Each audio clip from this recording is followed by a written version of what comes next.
Lagi, Pak, mursyid itu apa mesti wali? Wali itu hamba Allah yang punya kedekatan. Makanya istilahnya walayah atau wilayah. Berada di wilayahnya Allah, punya kedekatan.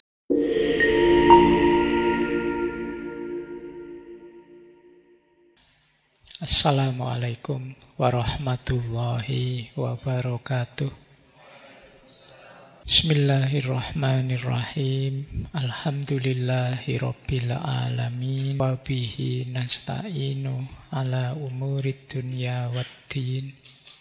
Allahumma sholli wa sallim wa barik ala habibina wa syafi'ina sayyidina wa maulana Muhammadin wa ala alihi wa ashabihi wa man tabi'ahum bi ihsanin ila yaumiddin. Amma ba'd. Bismillah, mari kita lanjutkan lagi ngaji kita. Waktunya masalahnya.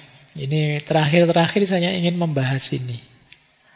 Banyak sekali pertanyaan-pertanyaan dengan kemursidan ini. Ini kaya web ya, kita pakai frequently asked question. Pertanyaan yang sering diajukan. Yang pertama, ada banyak orang bertanya begini, apa boleh Pak berguru pada mursyid dari torekot yang ini? Secara umum jawabannya boleh. Meskipun dalam prakteknya saya tidak tahu, kalian nyari satu mursyid aja bingung. Kan ada orang itu, mungkin beberapa sufi aulia yang istimewa itu kadang torekot ini, torekot itu, berarti ada beberapa mursyid. Amalannya mesti panjang. Meskipun secara umum disarankan fokus saja pada satu mursyid kemudian melakukan perjalanan spiritual. Sehingga perjalanannya tidak kontradiktif. Berjalan kalau terlalu banyak jalan juga tidak efektif. Jadi makanya apa boleh ya, kalau pertanyaannya boleh atau tidak, boleh saja. Para wali mungkin yang kapasitas spiritualnya besar tentu saja bisa beberapa torekot sehingga mengikuti beberapa mursyid sekaligus. Tapi mungkin kalau untuk kita satu saja pontang-panting. Itu pun ya apa mau apa ndak kita juga masih ragu-ragu kan kalian dengan kemursidan ini. Yang kedua, ini kadang juga ditanyakan, Pak, kalau saya sudah tinggi makomnya, apa masih perlu mursyid? Nah, ini juga bagi yang mungkin melakukan perjalanan merasa naik level terus makomnya. Jawabannya masih penting. Mursyid di sini kalau sudah sampai di tujuan itu bisa berperan sebagai pengendali, bisa berperan sebagai pengingat agar tidak ujub, tidak takabur atau sudah sampai dan merasa sudah sampai itu dua hal yang berbeda ya. Karena merasa sudah sampai itu ada rasa besarnya, rasa hebatnya. Yang bisa mengenali itu mursyid kita. Yang ketiga, apakah hubungan mursyid dan murid akan berakhir setelah wafatnya mursyid? Ada yang bilang, tidak sepenuhnya berakhir. Hubungan itu tetap nyambung melalui doa, zikir, dan menjalankan warisan spiritualnya. Amalan dari mursyid tetap dijalankan, berarti masih nyambung. Namun bagi murid yang masih di tengah perjalanan, biasanya kemudian mencari mursyid penggantinya. Karena dia masih butuh dibimbing lagi, dituntun lagi. Biasanya kalau masuk torekot itu ada khalifahnya. Khalifah itu penerusnya, penggantinya mursyid. Jadi kalau masih dalam perjalanan kok mursyidnya wafat ya boleh melanjutkan amalan sebelumnya, atau kalau memang masih sangat perlu mursyid lain ya masih perlu pengganti mursyid yang lama. Jadi ini pertanyaan-pertanyaan yang banyak ditanyakan. Terus ada lagi pertanyaan begini, Pak, gimana Pak kalau ketipu? Tak anggap mursyid, ternyata kalau bukan gimana Pak? Nah, misalnya itu ya. Ini jawabannya macam bisa seperti tadi. Tugas kita ya cuma menyiapkan diri saja. Nanti mursyid datang. Tugas kita mencari guru dengan datang, ya kita percaya. Kalau kita suudzon, Kalau kita masih kurang percaya, ya jangan dijadikan mursyid. Nanti kalau mursyid beneran Pak, ya berarti bukan rezekimu. Kamu masih ragu-ragu. Tidak bisa, karena kemursidan itu ya syaratnya tadi kepatuhan dan kesabaran. Kalau kamu masih buruk sangka dan ragu-ragu, ya bukan rezekimu saja. Pak, gini loh Pak, kalau saya sudah terlanjur baiat pada mursyid ini, belakangan ternyata saya ketipu Pak, ternyata bukan wali. Apa tidak rugi saya? Jawabannya tidak. Jadi kenapa tidak? Ada pandangan begini.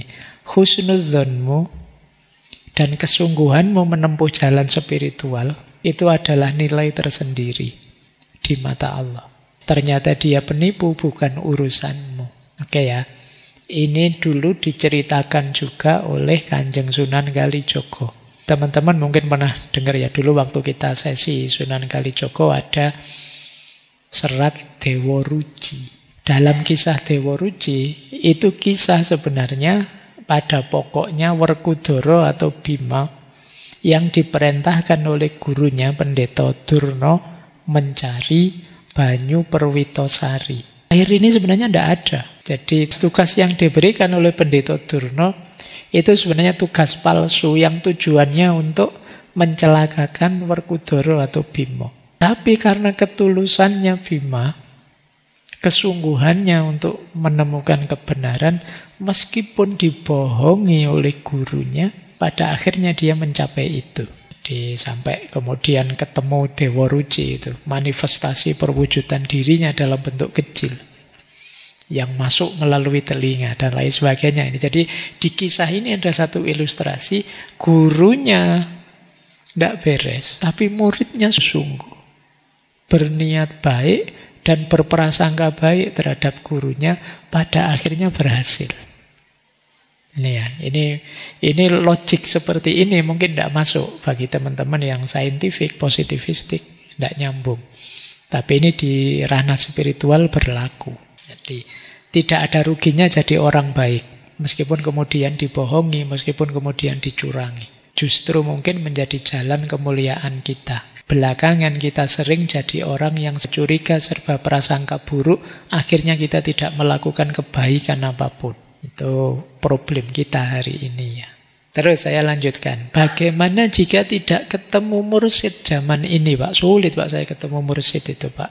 Jika memang benar-benar tidak ada mursyid yang bisa ditemui, maka ya mau gimana lagi, wong tidak ketemu, silahkan memperdalam ilmu syariat, ilmu hakikat melalui kitab-kitab para ulama sufi dengan niat yang benar. Belajar tetap sambil berdoa ya, semoga bisa dipertemukan dengan pembimbing yang sesuai. Kemudian ada juga pertanyaan begini, Pak, mursyid saya itu jangan-jangan makomnya belum tinggi Pak. Ini bagian seperti husnudzon tadi ya. Ya sudahlah, pokoknya kalau masih ragu, masih curiga, masih tidak percaya, jangan dijadikan mursyid. Itu saja sudah. Tidak akan kita mantap melakukan perjalanan dibimbing orang yang kita masih ragu. Bahkan di situ saya tadi sempat ada membaca kalimat, siapa kita sih bisa memvonis orang mursyid yang sejati atau tidak sejati? Jangan-jangan kita yang belum paham. Wong kita juga belum melakukan perjalanan apa-apa. Ini untuk bahan introspeksi diri saja. Tapi kalau memang kita masih ragu, masih tidak percaya, ya jangan. Karena untuk melakukan perjalanan ini butuh kemantapan hati. Lanjut. Ini ada pertanyaan lagi, Pak. Mursyid itu apa mesti wali? Wali itu hamba Allah yang punya kedekatan. Makanya istilahnya walayah atau wilayah. Berada di wilayahnya Allah, punya kedekatan dengan Allah. Karena keimanannya, ketakwaannya, kebersihan dirinya dari hawa nafsu. Sebutannya wali. Oke, ada dua pendapat. Yang pertama Imam Kalabati dan Ibnu Arabi. Kalau menurut Ibnu Arabi, mursyid harus wali. Tidak sah seorang pembimbing rohani kalau dia belum wusul, belum sampai kepada Allah. Ya orang yang sudah sampai pada Allah itu wali. Dia harus sudah melakukan perjalanan dan sudah bersih. sudah tazkiyah dan fana, sudah lenyap egonya. Ada pendapat kedua, tidak harus. Ini Imam Ghazali atau Imam Asyuyuti. Yang jelas mursyid adalah orang yang lurus, yang benar dalam ilmu dan amal, serta amanah dalam membimbing. Mungkin makomnya belum wali, tapi hatinya sudah bersih dan lurus. Boleh jadi mursyid. Ini kalau ada yang tanya itu ya. Baik, terakhir. Ini juga sering ditanyakan. Pak, mursyid itu bisa salah enggak, Pak?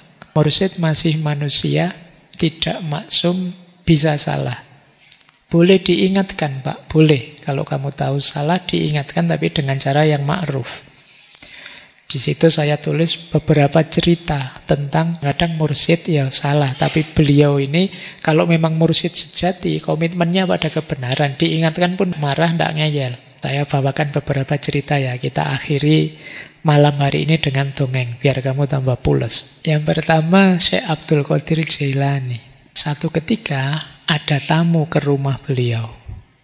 Yang bertamu ini orang miskin, compang-camping, tapi sombongnya luar biasa. Ditegur oleh Syekh Abdul Qadir Jailani dengan keras. Orang ini disuruh lebih sopan. Terus muridnya berkata, "Ya Sayyidi, bukankah kelembutan lebih baik dalam menghadapi orang awam yang belum paham adab?"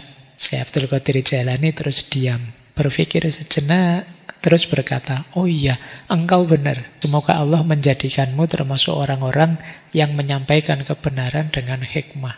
Jadi mursyid, wali, ditegur salah, ya ngaku salah. Karena memang komitmennya pada kebenaran. Jadi bisa, keliru bisa, tapi tentu saja tidak di hal yang pokok, yang vital. Imam Ghazali juga begitu, dengan adiknya. Jadi satu ketika Imam Ghazali ini menjelaskan tentang mahabbah. Terus dikritik oleh adiknya. Kata adiknya, Ahmad Al-Ghazali, adik beliau lebih duluan sufi. Adiknya menegur Imam Ghazali, "Engkau terlalu banyak berargumen dan berhitung. Cinta kepada Allah itu tidak memerlukan dalil logika sebanyak itu." Jadi kan Imam Ghazali kan kalau menjelaskan panjang lebar itu. Kenapa orang cinta pada Allah? Syaratnya orang cinta pada Allah itu dikritik oleh adanya. Alah, ngomong cinta yang terlalu banyak ngomong itu tidak jadi mencintai, jadinya diskusi. Terlalu banyak pakai logika, sudahlah praktek cintai Allah. Diteorikan panjang lebar juga kalau orangnya belum jatuh cinta sama Allah, belum tersentuh juga tidak akan jalan. Yang sudah tersentuh jalan, bisa saja terlalu banyak konsep jadi menghalangi dia. Gara konsep itu. Kan kadang teori itu malah menghalangi. Maka untuk urusan cinta sudahlah, jatuh cinta saja sudah.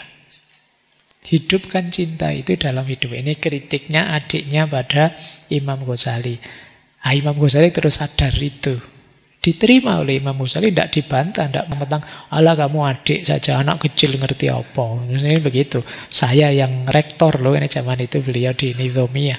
Tapi diterima. Dan nanti kalau teman-teman baca Ihya yang bab mahabbah, itu sebagian besar masukan dari adiknya. Tidak terlalu rumit teorinya seperti di kitab-kitab yang lain. Ada juga cerita. Ini Syekh Ahmad Rifai dari Torekot Rifaiyah. Ini saya ngambil acak ya. Salah satu contoh ketika murid menegur mursyidnya, ternyata ya tidak masalah. Kalau memang mursyidnya dirasa tidak pas. Syekh Ahmad Rifai ini dikenal sangat tawadhu. Beliau ini sampai pada muridnya saja tawadhu. Kalau kalian mungkin sama guru tawadhu cium tangan. Ini beliau ini saking tawadhunya orang, sama muridnya tawadhu. Terus ditegur oleh muridnya. "Ya Sayyidi, kami takut kemurahanmu terhadap kami justru membuat kami lalai dan tidak hormat." Jadi muridnya negur, "Syekh, kalau sampean terlalu tawadhu pada kita, jangan-jangan kita nanti sembrono. Kita jadi sembarangan pada sampean. Terus kita tidak sungguh belajar. Alah Syekh tidak mungkin marah dia sama kita tawadhu kok kita salah." Bisa begitu. Jadi muridnya negur gurunya. Nah, terus Syekh Ahmad Rifai tersenyum berkata, engkau benar. Kelembutan mursyid jangan sampai membuat murid lupa adab. Hari ini aku belajar darimu. Jadi beliau yang makomnya mungkin sudah mursyid kamil, ditegur ya mau saja dan mengakui teguran dari muridnya. Makanya kalau ada pandangan-pandangan bahwa mursyid, ulama itu kalau dalam Islam dikultuskan, diposisikan sebagai yang tidak mungkin salah, semua orang harus patuh, ya tidak begitu juga. Dalam sejarah banyak juga cerita murid yang kritis, kalau gurunya keliru ya ditegur. Dan gurunya dengan terbuka menerima, karena semuanya berkomitmen pada ilmu dan kebenaran, bukan ego. Kalau ada guru kok ditegur, dikritik terus marah, itu pasti masih ego. Kemungkinan memang belum mursyid. Kalau mursyid pasti tidak begitu. Baik, jadi ini beberapa ya teman-teman. Tadi ada banyak isu-isu yang berhubungan dengan mursyid. Paling tidak malam hari ini kita nambah wawasan tentang apa dan bagaimana kemursyidhan itu, peran-peran yang dimainkan dan hubungannya apa dengan kehidupan beragama kita. Seperti dijelaskan di awal, para mursyid ini adalah penuntun atau pembimbing spiritual. Tentu saja ini ranah yang berbeda dengan ranah ilmiah akademik yang parameternya adalah empiris dan rasional. Karena ini dunia batiniah, jadi struktur logikanya berbeda. Tentu saja kalau mungkin kita lihat dengan kacamata ilmiah yang sifatnya tegas, yang sifatnya empiris harus rasional, mungkin beberapa akan dilabeli, Anda rasional itu Pak, Anda masuk akal itu Pak. Ya memang tujuannya tidak untuk dimasukkan akal. Tujuannya untuk dijalankan sampai kita tadi menempuh suluk, sampai kita semakin dekat dengan Allah. Ini makanya nanti banyak tokoh yang menyebut ya dunia spiritual itu ada logiknya sendiri, ada epistemnya sendiri, tata berpikirnya sendiri, yang berbeda dengan dunia ilmiah akademik. Sebenarnya ya semua ranah hidup ini kalau kata Foucault ya ada pola nalarnya sendiri. Jadi mungkin petani dengan pedagang cara berpikirnya beda. Yang belajar filsafat dengan yang belajar sains mungkin ada beberapa pola bernalar yang berbeda. Dan itu wajar saja. Paling tidak malam hari ini kita dapat pemahaman tentang mursyid dan pola nalar apa yang berkembang sehubungan dengan kemursyidhan ini. Kurang lebihnya mohon maaf. Wallahul muwaffiq, wallahu a'lamu bissawab. Wassalamualaikum warahmatullahi wabarakatuh.